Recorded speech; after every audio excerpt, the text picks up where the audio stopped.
नमस्कार, मैं हूं रंजीत झा। अमूमन कोर्ट रूम में चल रहे राजनीतिक मामलों की पूरी खबर मैं आपके सामने रखता रहा हूं, लेकिन इस बीच एक ऐसी खबर कोर्ट रूम में देखने को मिली जिसने मुझे तो हैरान कर दिया। और आप तमाम सीनियर सिटीजन जो खासकर मेरी रिपोर्ट देखते हैं, वो जरा गौर से इस खबर को समझिएगा। एक 77 वर्ष की बूढ़ी मां के खिलाफ उनका बेटा, कलयुगी बेटा, हाईकोर्ट पहुंच गया। वो भी इसलिए कि वो अपनी मां का भरण पोषण नहीं करना चाहता है। 5,000 रुपए की जो राशि कोर्ट ने उस बुजुर्ग मां के लिए तय कर रखी थी, उसे भी वो देना नहीं चाहता था। पंजाब और हरियाणा हाईकोर्ट के जस्टिस जस गुरप्रीत सिंह ने जब इस केस को देखा तो उनकी अंतरात्मा अंदर से कांप उठी।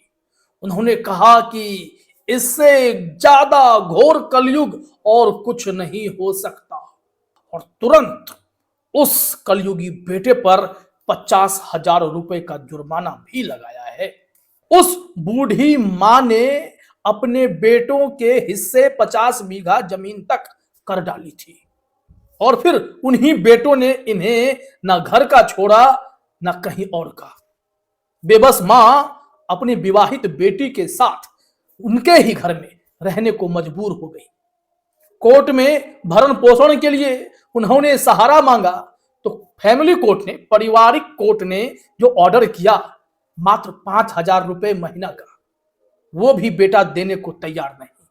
मामला हाईकोर्ट ले गया वो बेटा। जरा आप अपने स्क्रीन पर इस खबर से जुड़े कुछ महत्वपूर्ण हेडलाइंस और कोर्ट की टिप्पणी देखिए। आपको हैरानी होगी कि आज भी ऐसे पढ़े लिखे लोग भी हैं जो अपनी मां की सेवा करना नहीं चाहते। जरा सा देखिए न्यायमूर्ति क्या कह रहे हैं कि यह वास्तव में इस न्यायालय की अंतरात्मा को झकझोर देने वाला है कि बेटे ने अपनी ही मां के खिलाफ 5,000 रुपए के भरण पोषण भत्ते के निर्धारण को चुनौती देते हुए वर्तमान याचिका दायर करने का विकल्प चुना है। हालांकि वह अपने पिता की संपत्ति का उत्तराधिकारी है और 77 वर्षीय वृद्ध मां के पास आय का कोई स्रोत नहीं है, और वह अपनी विवाहित बेटी के साथ उसके ससुराल में रहने को विवश है। अब सोचिए कि यह मसला कितना गंभीर हो जाता है। आपको जानकर इस बात पर भी हैरानी होगी कि जो बूढ़ी मां है, उसके एक बेटे की मृत्यु हो चुकी है, जो बहू है और जो पहला बेटा है, दोनों ही इस मां की सेवा करने में अपने आप को अक्षम महसूस कर रहे हैं। यह कलयुग नहीं तो और क्या है।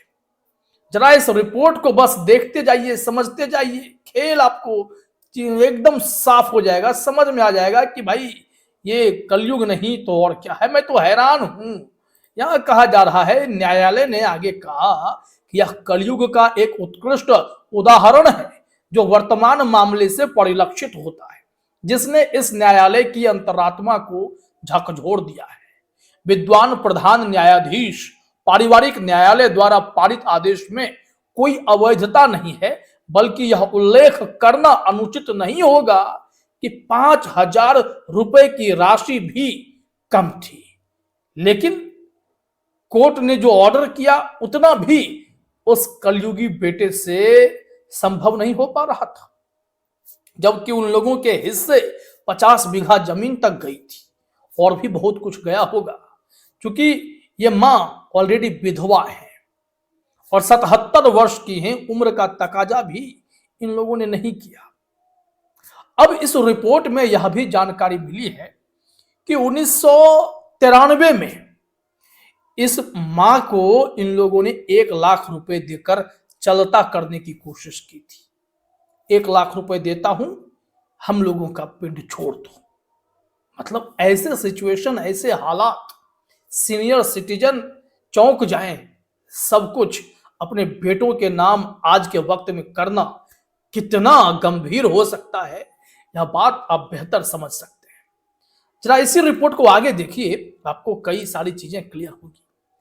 न्यायालय ने कहा कि मां विधवा थी और अपनी विवाहित बेटी के साथ रह रही थी तथा याचिकाकर्ता उसके बेटे ने इस आधार पर भरण पोषण के आदेश का विरोध किया कि वर्ष 1993 में उसकी मां को भूत, वर्तमान और भविष्य के लिए भरण पोषण के लिए 1 लाख रुपए की राशि का भुगतान किया गया था।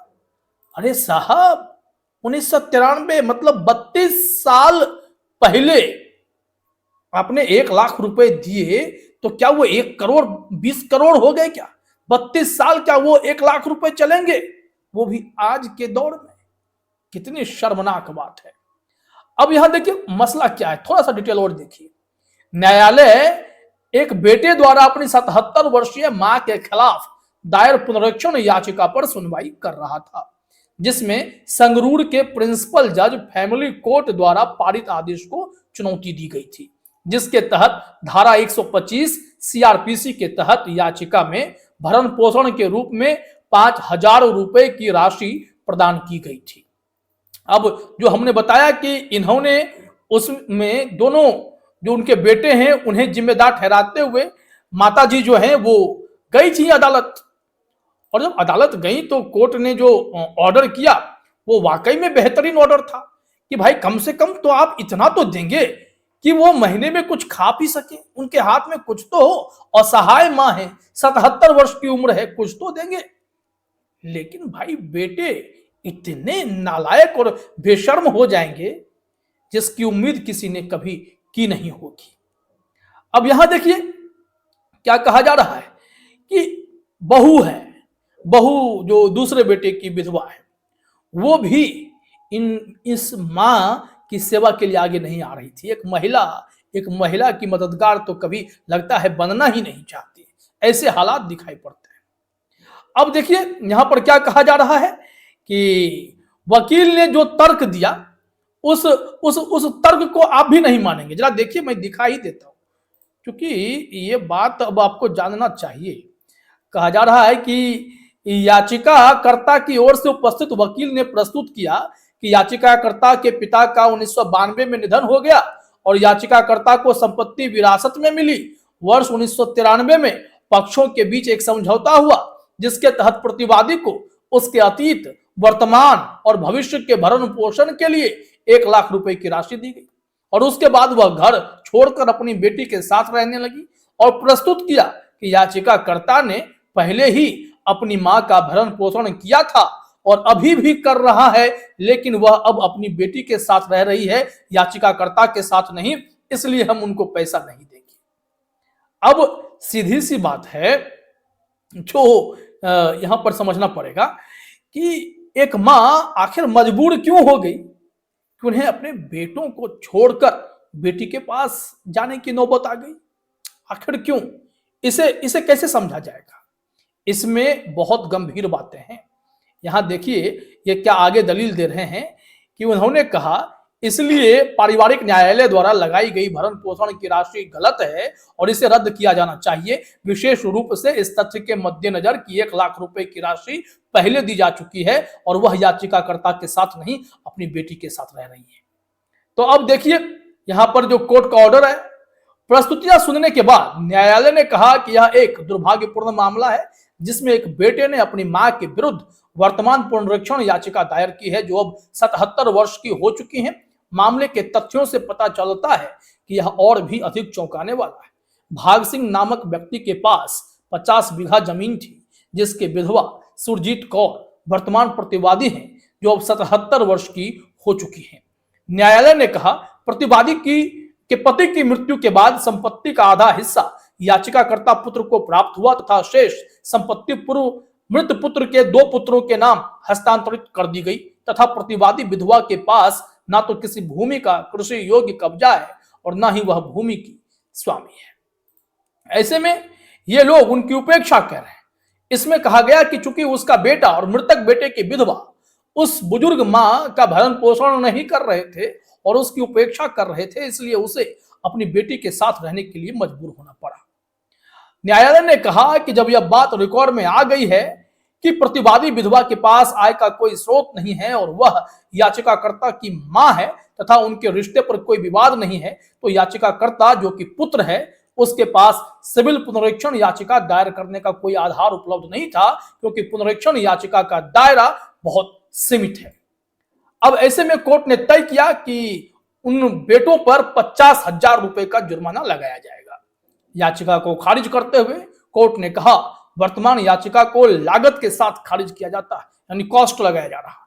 50,000 रुपए कॉस्ट देना होगा और वो आज से 3 महीने की अवधि के भीतर संगरूर के पारिवारिक न्यायालय के विद्वान प्रधान न्यायाधीश के समक्ष प्रतिवादी के नाम पर डीडी बनाकर डिमांड ड्राफ्ट 50,000 रुपए का वो उसे तुरंत भेज देंगे। अब यह केस एक तरीके से मैसेज है कि भाई साहब मनमानी तो मत कीजिए, इंसान तो समझिए, कम से कम अपने माँ बाप को इज्जत तो दीजिए, ये ज्यादा जरूरी है। वैसे उस याचिकाकर्ता पर 50,000 रुपए का जुर्माना लगाया गया, यह भी एक अच्छी खबर है। फिलहाल इस वीडियो में इतना ही। आप तमाम साथियों का हमसे जुड़ने के लिए बहुत बहुत धन्यवाद।